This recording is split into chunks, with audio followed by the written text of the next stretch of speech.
Silakan Kak.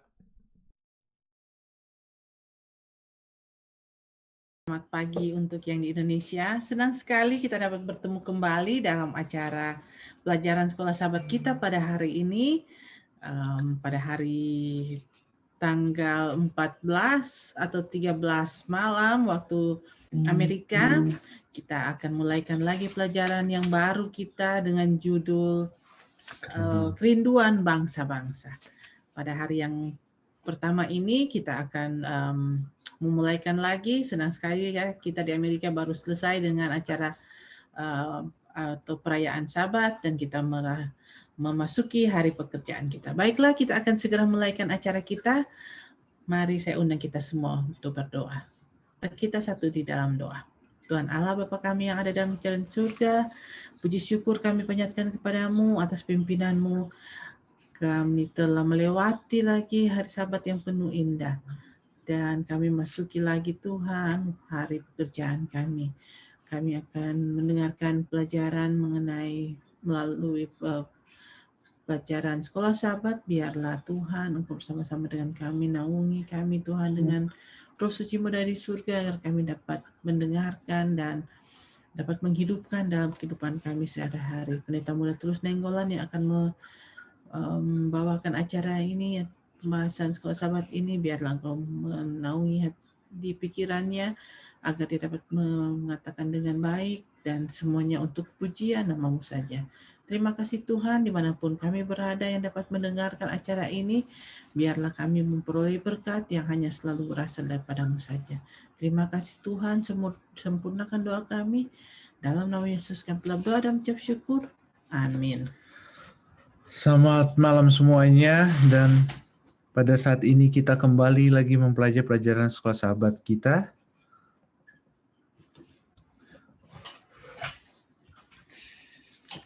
Kerinduan bangsa-bangsa. Ayat hafalannya. Bangsa-bangsa berduyun-duyun datang kepada terangmu, dan raja-raja kepada cahaya yang terbit bagimu. Ini sangat berhubungan dengan pelajaran sekolah sahabat kita yang kemarin. Pelajaran sekolah sahabat kita yang barusan kita lewati, bagaimana kita menghidupkan budaya hidup kasih dalam kehidupan kita, maka yang tampil dalam kehidupan kita adalah, yang terjadi adalah bagaimana supaya kita bisa memiliki terang yang terbit dan cahaya yang terbit dari cahaya kita adalah, pertama adalah yang seperti yang kita lakukan adalah bagaimana yang kita harus lakukan. Pertama, kita harus memberi orang lapar lepas dari kelaparannya. Dan yang kedua, melepaskan orang-orang daripada apa? Ketertindasannya. Makanya dilihat, bangsa-bangsa berduyun-duyun datang kepada terangmu, dan raja-raja kepada cahaya yang terbit bagimu. Sangat-sangat berhubungan. Kalau kita sudah menghidupkan kehidupan kasih dalam kehidupan kita, maka yang terjadi, kalau sudah terjadi kesatuan kita, memiliki karakter kasih dan bersatu padu untuk melayani Tuhan, maka di dalam kehidupan kita ini akan menjadi pusat terang.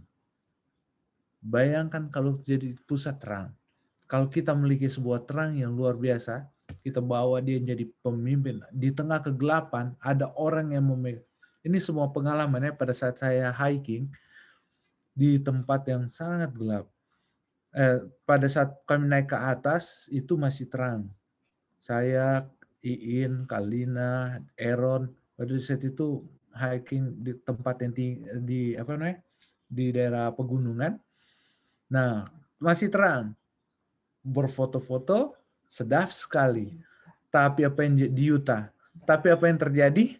Saking menikmatinya, kami lupa bahwa itu sehari sudah makin apa? Gelap.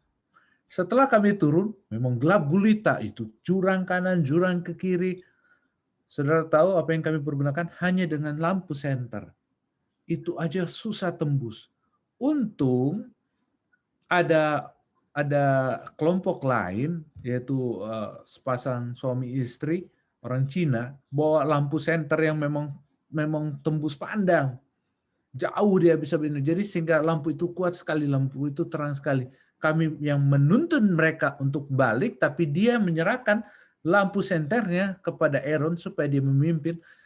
sampai kami tiba kembali ke parkiran. Nah, kenapa saya ceritakan ini? Bayangkan kalau kita memiliki terang, kita dapat memimpin orang lain, menuntun orang lain kepada terang itu. Di tengah kegelapan, orang akan bertanya, mana mau pegang kepada siapa? Mau bertanya berpengharapan kepada siapa? Nah, hanya kalau kita memiliki pengharapan, kita memiliki terang itu, kita mampu. Masalahnya, kalau andaikan saya sama Aaron berebutan itu terang, apa yang terjadi? Tidak ada yang bisa memimpin. Kami di jalan sampai tiba di apa?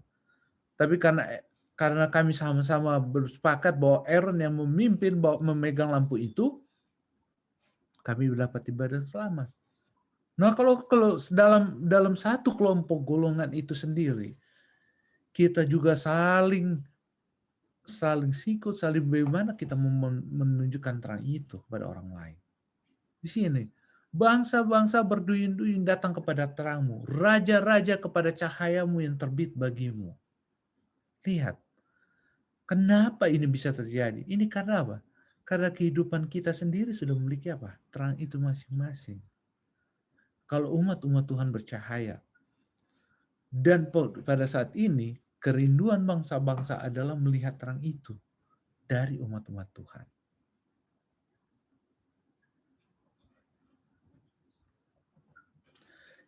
Nah, kita akan baca bacaannya.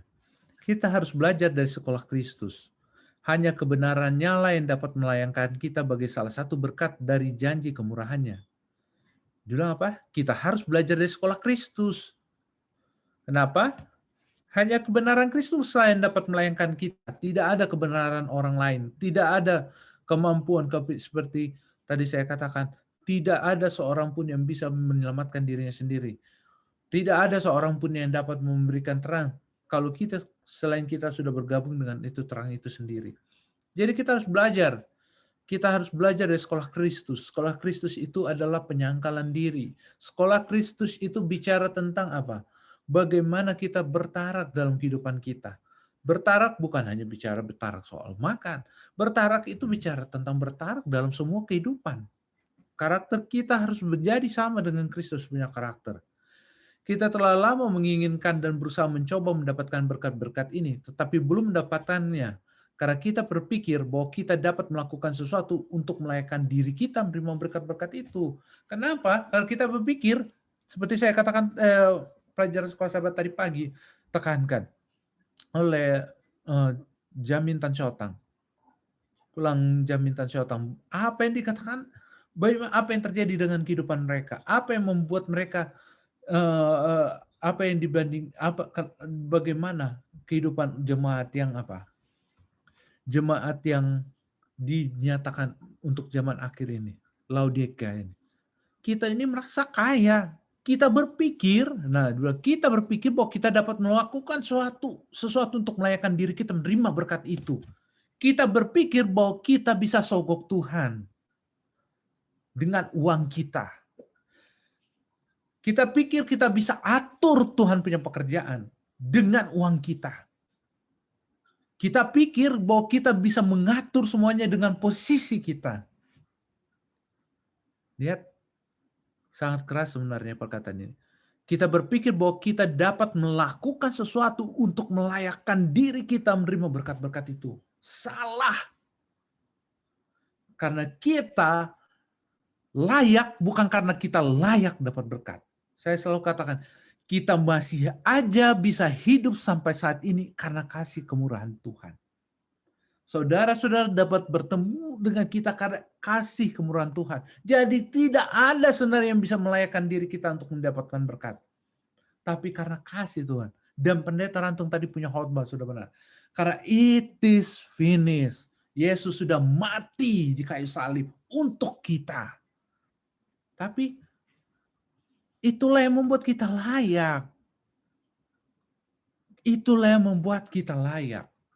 Tapi jangan sampai karena Tuhan sudah melayakkan kita, kita punya pola pikir masing-masing pola pikir duniawi. Semestinya pola pikir kita sudah berganti ke pola pikir surgawi, yang memiliki pertarakan, yang memiliki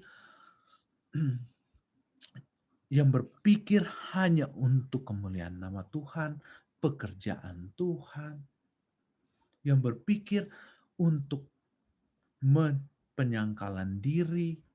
Itu yang Tuhan inginkan dalam kehidupan kita.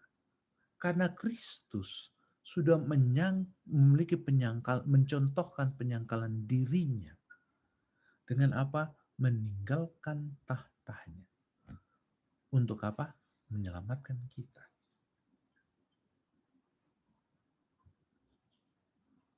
Pelajaran yang begitu baik. Yesus sendiri telah mencontohkan karakter kasih itu. Karena dia meninggalkan tahtanya untuk kita. Kita belum membuang pandangan kita. Percaya bahwa Yesus adalah penyelamat yang hidup. Janganlah kita berpikir bahwa kemurahan dan kebaikan diri sendiri akan menyelamatkan kita. Selalu katakan, kita diselamatkan oleh kasih karunia. Dan kita diselamatkan oleh kasih karunia karena kita diselamatkan oleh kasih karunia, oleh kemurahan Tuhan. Dan karena kasih Tuhan yang sudah menyelamatkan itu, tapi bukan karunia kasih karunia murahan ya. Kita harus mengasihi Tuhan kita. Sebagaimana pelajaran sekolah sahabat tadi yang dibawakan oleh Elder Ridwan. Setelah kita diselamatkan, kita harus hidup mencari Tuhan. Dan bacaan persembahan kita begitu luar biasa setiap sahabatnya adalah siapakah yang kita utamakan dari Tuhan hidup kita. Siapa yang menjadi bagian utama dalam hidup kita. Jika para pemimpin-pemimpin seperti Daniel, dia mengutamakan Tuhan di dalam hidupnya. Paulus, Petrus, setelah dia mengutamakan Petrus pada dalam kehidupannya pada saat dia berpikir bahwa dia bisa menyelamatkan Yesus, apa yang terjadi? Apa yang terjadi? Dia berusaha menyelamatkan Yesus dan akhirnya dia memotong salah satu orang yang mau menangkap Yesus. Apa yang terjadi? Dia melarikan diri. Lihat. Dan inilah sikap manusia seringkali berpikir setelah kita diselamatkan, kita berpikir kebaikan diri kita dapat menyelamatkan kita. Salah. Pada saat Yesus menyelamatkan kita, karena itulah kita diselamatkan berdasarkan kasih karunia. Namun, setelah itu bagaimanakah kita membalas kasih Tuhan? Salah satunya itu adalah pada saat dia mengasihi kita, kita balas dengan kita mengasihi dia. Di sini katakan, kasih karunia Kristus adalah satu-satunya harapan kita untuk mendapatkan keselamatan. Jadi jangan pernah berpikir, apa yang kita punya ini milik kita. Itu milik Tuhan, saudara. Yang dititipkan kepada kita untuk kita kelola. Dan kita dapat diselamatkan bukan karena apa? Kita baik, karena kita hebat, kita layak, tidak. Tapi karena kasih Allah yang begitu baik kepada kita. Kasih Allah yang begitu luar biasa bagi kita. Dan bagaimanakah kita membalas kasihnya? Seperti yang tadi pelajaran sekolah sahabat tadi katakan. Kita harus mencari Tuhan. Mencari Tuhan di dalam kehidupan kita. Dalam setiap langkah kita. Kita bertanya, Tuhan, apakah yang kau kehendaki aku perbuat? Apakah yang kau inginkan? Jika kita sudah berpikir seperti itu karena Yesus sudah mati untuk kita. Karena Yesus mengorbankan tahtanya turun ke dunia ini untuk menyelamatkan kita. Sebenarnya dia tidak perlu turun tahta, bahkan dia bisa saja menggantikan kita dengan manusia yang baru. Dia ciptakan planet bumi yang baru. Bisa? Bisa. Tapi apakah dia berpikir seperti itu? Tidak. Dia meninggalkan tahtanya. Kita ini adalah seperti butiran debu di pantai bagi dirinya. Tapi dia datang untuk sebutiran debu itu. Dan apa yang kita bisa perbuat? Begitu luar biasa kasih Tuhan kita. Kita harus mencari Tuhan. Kita harus bertemu dengan penebus itu yang luar biasa itu. Mencarinya setiap saat. Pada saat kita belajar firman Tuhan. Dan selanjutnya, setelah kita mencari Tuhan, apa yang kita harus lakukan? Saksikan kasih Tuhan kepada orang-orang lain. Kenapa? Karena sekarang banyak orang yang memerlukan. Banyak orang yang memerlukan pengharapan itu. Bukan hanya saya dan saudara yang membutuhkan pengharapan itu. Bukan hanya orang Advent yang membutuhkan pengharapan itu. Seluruh dunia ini sangat membutuhkan pekabaran pengharapan itu. Dan kerinduan semua bangsa. Jadikan diri kita terang. Tampilkan dalam kehidupan kita dengan prima karakter Kristus. Seperti yang pelajaran sekolah sahabat yang baru kita lewati. Kasih itu harus benar-benar hidup dalam kehidupan kita. Itulah yang harus kita contoh. Itulah yang harus benar-benar kita hidupkan. Supaya apa? Terangmu bercahaya. Matius 5 katakan bagaimana? Matius 6 mengatakan bagaimana terangmu bisa dicahaya kalau kamu simpan di bawah gentang. Atau di mana? Gak mungkin kita harus taruh di atas yang paling atas. Bagaimana? Bagaimana kita mau membuat terang kita bercahaya? Siapa yang kita tinggikan dalam kehidupan kita? Siapa yang kita tinggikan? Diri kita atau Kristus? Kalau Kristus yang kita tinggikan, maka terang itu akan memancar dan orang akan melihat. Kalau diri kita yang kita tinggikan, kemauan kita yang harus dituruti. Setiap apa yang kita inginkan harus kita terima. Sepertinya kita berdoa seperti memerintah Tuhan.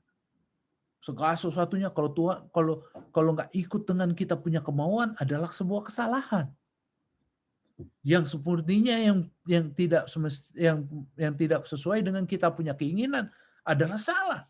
Sehingga seringkali akibatnya kita mengkritik dan mengkritik. Itu yang salah. Sedangkan dalam pelajaran sekolah sahabat itu, kita ini, minggu ini dan minggu yang lalu mengatakan apa? Yang tampil itu adalah apa? Kita harus meninggikan Kristus dalam kehidupan kita. Kalau itu yang kita tampilkan, maka terang kita akan bercahaya. Terang kita bercahaya. Dan orang akan melihat ada pengharapan. Itu kerinduannya. Karena apa? Kerinduan orang-orang melihat Yesus itu dalam kehidupan kita. Ingat saudara-saudara, kita ini adalah umat-umat Tuhan. Imamat yang rajani. Artinya dalam kehidupan kita, biarlah Kristus yang tampil dengan prima. Amin. Mungkin ada tambahan atau pertanyaan?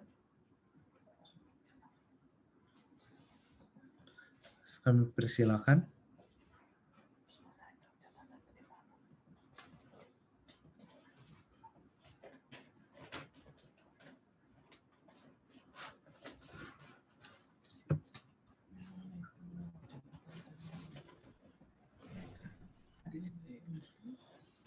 Dek, ada pertanyaan dari live stream, Dek? Dari live stream nggak ada pertanyaan. Bila tidak ada, saya serahkan kepada Iin. Baiklah, kalau sudah tidak ada pertanyaan atau tambahan, kita akan masuk dalam acara kita yang kedua, yaitu doa dan kesaksian. Jika ada saudara-saudara hal-hal yang perlu kita saksikan untuk kita doakan, kami persilakan. Mungkin yang ada di Zoom terlebih dahulu, dan bagi yang ada di mengikuti dari live stream, bisa menuliskan di kolom komen di layar kaca kita dan kita akan doakan bersama-sama. Kami persilakan.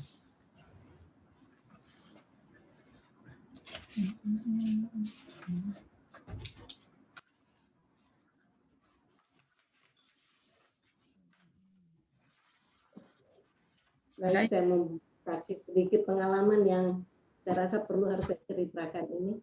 Karena seringkali kita ya seperti tadi Pak Pendeta ada sempat singgung, seringkali kita meminta apa yang kita kehendaki ya. Kalau sampai tidak terwujud apa yang kita ingini, seringkali kita ya mulai bertanya-tanya kenapa dan kenapa. Nah ini, kedengaran suara saya? Ya. Ya, makasih. Saya mau menceritakan sedikit, mungkin kalau orang lain malu, kalau saya tidak perlu malu kalau bukan saya yang minta. Kebetulan suami saya, dia suka bisnis. Nah itulah saya bilang, seringkali kita tidak merasa puas dengan apa yang ada. Ya, saya suka bilang suami saya ini sama dengan mengharapkan guntur di langit, air di tempayan kita buang. Nah, kalau nggak muncul-muncul itu apa namanya berkat, apalagi kalau tidak setia. Saya bilang gitu. Dan singkat cerita, anak saya kok dia tunjuk itu Cimoris naik motor. Loh kenapa naik motor? Ya mami jual. Kenapa kamu jual itu mau? Iya bayar hutang. Saya kaget, hutang apa? Mami tidak pernah mengajar kalian berhutang. Hutang apa? Udah ketiga kali dia jual mobil, baru dia cerita. Itu papi ada pakai, papi pakai uang. Loh kok papi pakai uang dari mana? Ya pakai ininya Moritz di banknya Moritz. Loh kok mami kan sudah ulang-ulang, papi itu udah seperti orang narkoba. Dia tidak pernah mau berhenti terus. Kenapa Moritz kasih? Ya habis, tapi Moritz sudah baca semua, papi tidak ada salah di situ, sudah itu. Sampai temannya bilang udah, teman papanya juga bilang udah ikut aja, kita mau ini. Sampai akhirnya ya kamu ambil di bank kan, apalagi ambil banyak mesti ada jaminan. Dan akhirnya temannya yang papanya temannya yang kasih itu apa namanya sertifikat sebagai jaminan. Nah setelah dia cerita, aduh untung saya ya ada ya dekat dengan Tuhan, jadi nggak sampai pingsan, nggak sampai kaget. Jadi di sini singkat cerita apa namanya akhirnya saya harus bayar. Terus saya bilang sama anak saya, papi sudah jual di rumah di situ. Terus mami bagaimana kalau sampai ini? Tapi setelah saya pikir-pikir, dan Morris juga terangkan, mami tahu kalau kita sudah selesaikan hutang dia, mami bisa tenang. Saya pikir-pikir, ya juga lah, udahlah, saya kan hidup untuk anak-anak. Kasihan juga kalau ini anak terus dirongrong oleh debt collector. Akhirnya saya jual. Dan singkat cerita, waktu itu ada orang dari orang Jepang, dia sampai nginap di sana, dia mau bikin usaha apa ya waktu itu untuk pengobatan kanker apa semua, karena dia sembuh dari itu jamur katanya. Nah dia mau beli rumah ya harganya, tetapi pada saat pagi-pagi saya turun, saya lihat di bawah kok penuh dengan kaleng bir, minuman, lantas itu ada bakpao, terus kita bilang oh ada beli bakpao, ada beli di mana? Beli di Tomohon. Oh bakpao dong ya, karena iya katanya. Aduh, situ saya terus merasa, aduh Tuhan ini tempat ini, dan minta untuk pekerjaan Tuhan, untuk menjadikan orang-orang umat Tuhan bisa bikin acara retreat atau apa. Saya ada berpikir begitu, aduh kenapa ini ya? Ya sudah jalan-jalan Tuhan, pas dia pulang atau dia sakit, nggak jadi.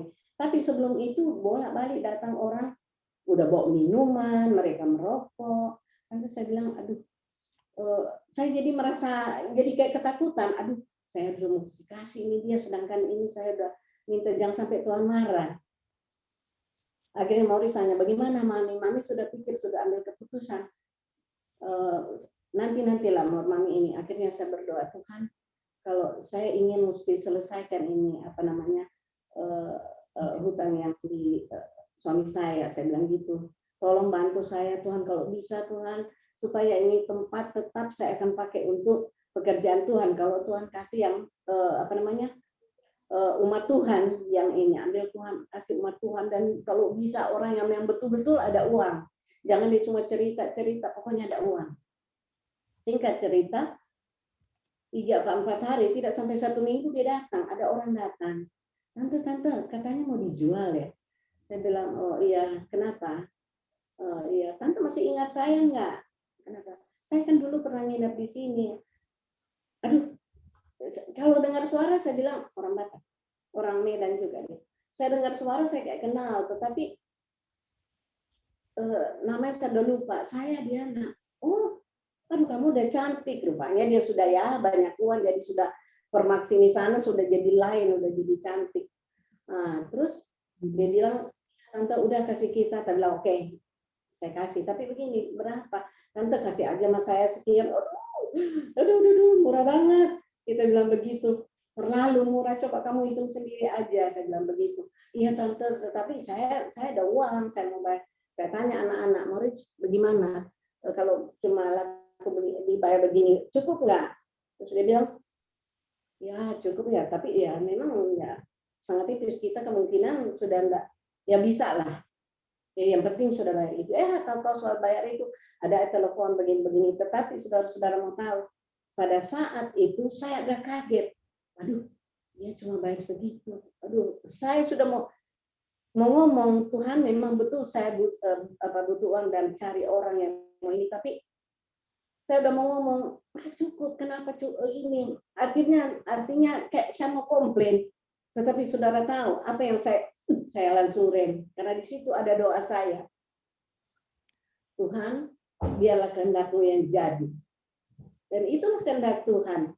Saya tidak mau komplain lagi, yang penting cukup ini, saya bilang oke, ini saya telepon anak-anak, tenang kamu pulang dulu, karena mesti ada tanda tangan dari anak-anak, terus harus begini yang pulang mereka.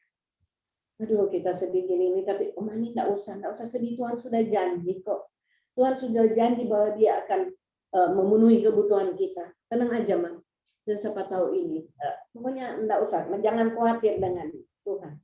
Udah, setelah kita selesai, dan saudara mau tahu singkat cerita, pada saat sudah dijual, saya jual 2 tahun lalu. Akhir tahun 2019. Enggak. Ini 21 ya. Iya, 2019. Kemarin pas kita pulang dari Bangkok, tiba-tiba tahun kemarin bulan Maret dibilang ada pandemi ini dia, ada corona. Begitu. Jadi kita nggak bisa kemana-mana ini. Saudara tahu, sekarang mau jual, siapa yang mau beli dengan harga besar begitu? Nggak ada. Saya tadinya pikir, biar aja deh, sabar aja dulu, siapa tahu masih ada yang mau ini. Tetapi saya udah pikir apa yang Tuhan buat itu terbaik. Saya berdoa 3-4 hari kemudian sudah datang orang, berarti Tuhan ada dengar doa saya. Tetapi, nah itulah seringkali kita mau harus komplit. Saya minta ini, kenapa kok cuman kasih ini? Tapi saya ingat, saya ada berdoa, tapi dari semuanya Tuhan, biarlah kehendak Tuhan yang jadi. Tapi saya minta satu, supaya tempat ini jangan sampai dicemarkan dengan apa, tetap orang absen, orang Tuhan, umat Tuhan yang ambil. Saya bilang begitu. Jadi pada saat ini setelah itu saya dengar itu juga masih ada, saya mesti jual ini. Susah sekali. Coba saudara bayangkan kalau itu saya tidak lepas, saya masih bilang, aduh Tuhan, kenapa begitu? Dan ternyata setelah sekarang saudara ini bukan main, aduh terima kasih. Saya bilang, Moritz, aduh untungnya kita orang udah ya itu melihat. Kalau kita udah minta dan Tuhan atur itu sudah yang paling terbaik. Coba bayangin saya mau bayar bagaimana itu? Ini udah 1 tahun sekian, lagi yang ada lagi yang mau diingin laku makan, bahkan ada harga yang sekian mereka cuma lebih rendah lagi. Jadi saya bilang jadi pelajaran seperti tadi Pak Pendeta bilang, di mana seringkali kita orang minta ini tetapi pada saat tidak terpenuhi atau tidak sesuai dengan kehendak kita, seringkali kita suka ada tuh perasaan kok begini ya, kita mulai komplain seperti ya kita kayak pelajaran Pak Pendeta ada bilang mengenai si Ayub. Sampai dibersut Tuhan, kenapa? Enggak ada mata, enggak dilihat. Kenapa enggak dengar suara saya? Seringkali kita begitu. Padahal kita kadang-kadang itu dia satu cobaan yang Tuhan ini ya kayak Ayub. Ya terima kasih. Ternyata Tuhan kasih, dia minta ampun dan saya pun bilang Tuhan, untung saya enggak terus, tetapi dalam hati saya ada terlintas. Tetapi saya tidak mau berdoa dan bilang, Tuhan kenapa tidak cukup lebih ingkit cari uang lebih banyak, tapi saya tidak ini, saya tidak berani begini. Dan itulah kenyataan apa yang terjadi waktu itu. Nah inilah jawabannya. Coba kalau saya tidak itu lepas, saya masih berpikir sampai sekarang belum aku, dan bayangkan itu utang. Tersiksa ini Morris dikejar. Jadi saya bilang sama anak saya, pengalaman sekarang. Nah, kayak begini, terus terang saya akhirnya kontrak rumah. Saya mungkin ke orang lain malu cerita, buat apa saya mesti malu? Saya cerita sekarang ini. Nah, saya harus berpikir apa saya ada tanah dekat Unclub, apa saya mesti ke Unclub, atau mungkin saya harus di sini atau bagaimana, terserah Tuhan. Di mana yang Tuhan mau tempatkan saya? Bahkan saya semalam masih sempat ngobrol dengan Yul di Amerika, terus gimana Matthew? Saya cerita bahwa sekarang kita berdoa, kita terserah. Mana yang mudah kelihatan, oh ini seperti, nah itu berarti Tuhan ini kan sudah dibawakan dalam doa. Jadi segala sesuatu itu saya sudah rasakan, itu dia yang lalu-lalu bagaimana pengalaman perjalanan ini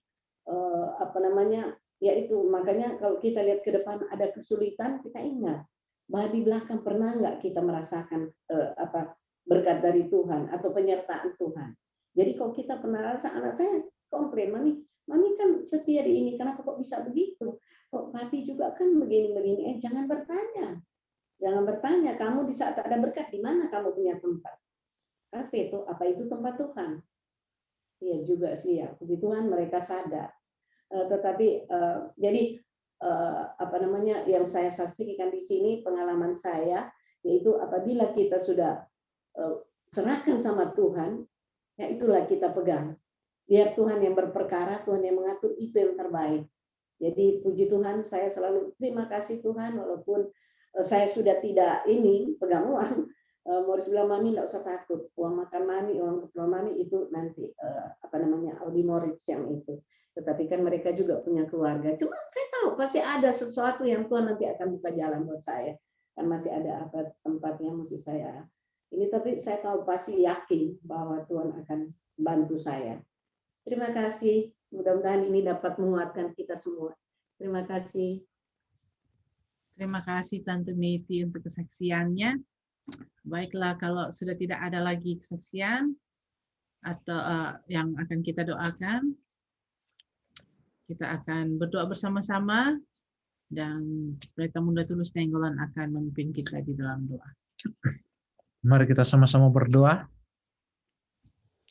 Bapa Surgawi, Bapa yang mengasihi kami, pada malam hari di Amerika dan pagi hari di Indonesia, kami datang kembali menghadap hadirat-Mu ya Tuhan, mengucapkan syukur dan terima kasih karena berkat-berkat yang berlimpah yang Kau telah berikan kepada kami, perlindungan dan penjagaan yang telah Kau berikan kepada kami, sehingga kami pun dapat terus merasakan kasih-Mu dalam kehidupan kami. Khususnya ya Tuhan, kami telah mendengarkan kesaksian dibawakan oleh Tante Meti Sanger yang telah bersaksi di sini ya Tuhan, bahwa setiap perlindungan Tuhan dan penjagaan Tuhan kepadanya ya Tuhan, melalui hari-hari yang dia telah lalui, dia dapat melihat betapa luar biasanya kasih Tuhan kepada dalam hidupnya. Seringkali kami tidak sadar bahwa dalam kehidupan kami ya Tuhan, Tuhan itu luar biasa mengasihi kami, menjaga kami. Dan biarlah kesaksian yang dibawakan oleh Tante Meti ini dapat menjadi kekuatan bagi kami dan sekaligus mengingatkan kami semua umat-umat Tuhan bahwa Tuhan itu benar sangat mengasihi kami. Dan Tuhan itu mau memberikan yang terbaik kepada kami. Tergantung kami, apakah kami mau menyerahkan hidup kami dalam tangan-Mu Tuhan. Karena itulah kami sangat dikuatkan dan sangat bersukacita atas kesaksian ini. Dan biarlah dalam kehidupan kami dalam menapaki hari-hari kami berikutnya, kami dapat menyerahkan hidup kami, setiap langkah kami dalam tangan-Mu saja ya Tuhan. Pada saat ini ya Tuhan, sebelum kami menyampaikan segala permohonan kami, terlebih dahulu Engkau mengampuni segala dosa kami ya Tuhan, sehingga berkat-berkat-Mu tidak terhalang kepada kami ya Tuhan. Pada saat ini ya Tuhan ada beberapa permohonan. Sebagaimana Om Joni Kawan yang pada hari Selasa akan mengadakan kemoterapi ya Tuhan. Biarlah kasih-Mu ya Tuhan menyertai dia dalam segala rencana pengobatan dalam kemoterapi ini. Engkau berikan hikmat kebijaksanaan kepada para dokter. Sehingga apa yang tenaga medis lagi sedang usahakan, Engkau berkati. Bisa menjadi saluran berkat kesehatan dan kesembuhan untuk Om Joni Kawan. Dan saat ini ya Tuhan, kami selalu mendoakan Kak Christine dan juga sahabat hamba-Mu Alden Syihotang. Biarlah kasih menjagai mereka ya Tuhan. Engkau berikan kesembuhan.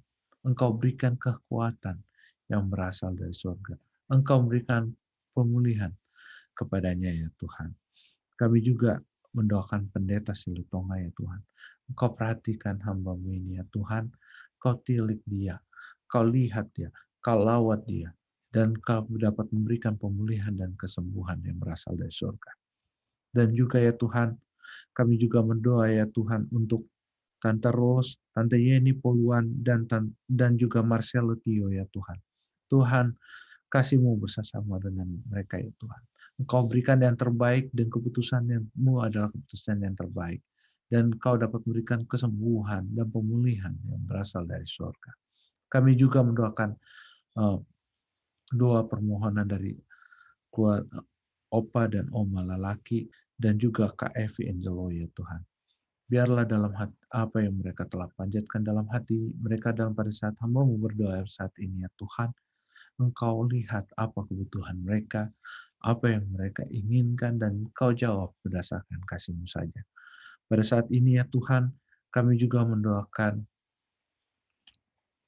Om keluarga besar Soputan yang selalu didoakan oleh Om Angli dan Tante Lucy. Biarlah kasih-Mu bersama dengan keluarga besar Soputan itu. Tuhan, mereka telah mengambil keputusan yang terbaik dalam hidup mereka untuk masuk, melangkah, dan beribadah pada hari Sabat. Tapi Tuhan, seperti yang hamba-Mu doakan setiap harinya, bahwa Om Angli dan Tante Lucy juga menginginkan mereka untuk menerima Yesus, menerima Engkau sebagai Juru Selamat. Karena itu ya Tuhan, biarlah Engkau yang berjalan menggunakan Om Angli dan Tante Lucy menjangkau mereka.